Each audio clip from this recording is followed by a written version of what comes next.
السلام عليكم، أهلا وسهلا فيكم بقناتي يلا نطبخ مع ميسة. اليوم الأكلة بسيطة وسهلة وطيبة كتير ومناسبة لكل الأوقات برمضان. فول مقلى.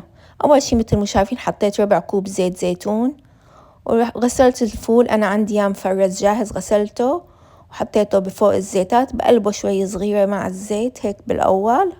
بعدين حطيت له معلقة طعام يعني توم ناعم، وكمان قلبته فيهم شوي، وبحط نص معلقة صغيرة سكر بتعطيه طعمة طيبة، وحطيت فنجان صغير مي مثل مو شايفين، بس السكر وقت حطيته ما بين بالتصوير. وهي ربع معلقة صغيرة بيكنج باودر، هي بتخليها تستوي وتحافظ على اللون الأخضر.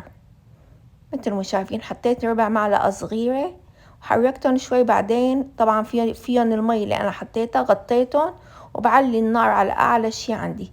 بغطيهم هلأ دقيقة واحدة تقريبا بس. وبعدين مثل ما شايفين كشفتهم كانوا هن استووا. طبعا هلا حطيت لهم الكزبرة الخضراء، واخر شي رح احط الملح. بعد ما استوت الطبخة كلها على الاخر بحط لها الملح حسب الرغبة، وكمان بقلبهم تقليبة مع الملحات حتى ياخدوا طعمة الملح منيح. وهلا صارت جاهزة مثل ما شايفين. بتتقدم جنبها لبن طيبة كتير. واذا عندكم توم، بتحبوا توم اخضر، بتحبوا طرخون، طبعا نحن هون ما عنا، بس حبيت ورجيكم كيف تتقدم. تتاكل بالخبزة، وإن شاء الله صحة وهنا. هالأكلة الطيبة حتى برمضان هلا على السحور بتقدروا تاكلوها إذا حبيتوا. بتتقدم مقبلات جنب الأكل. والسلام عليكم ورحمة الله وبركاته.